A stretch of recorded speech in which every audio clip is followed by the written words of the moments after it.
जाहीर केल्या जात आहेत।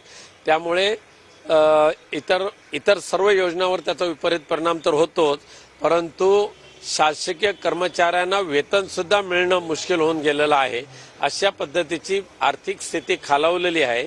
अर्थ विभागाने ह्या सर्व योजनांच्या बाबत हरकत घेऊन सुद्धा केवळ आणि केवळ निवडणुकीचा फंडा म्हणून ह्या योजनांचा वापर करायचा आणि त्यानंतर ते सोडून द्यायचं, अशा पद्धतीचा डाव या शिंदे सरकारचा आहे। सर, मालवणमधली सिंधुदुर्ग महाराजांच्या पुतळ्याची घटना आहे, आपल्याला माहिती आहे। आता सिंधुदुर्गात येत्या शिवजयंतीला पुतळा उभारणार, त्याच्यासाठी काही टेंडर प्रक्रिया सुरू केलेली आहे, कसं बघताय? हे टेंडर प्रक्रिया सुरू केली समजू शकतो, पण त्या टेंडरमधून 10% कमिशन घेण्याचा जो काय धंदा चालवलेला आहे तिथले पालकमंत्री आणि सत्ताधारी भाजप आणि शिंदे गटाने, तो आधी थांबवावा।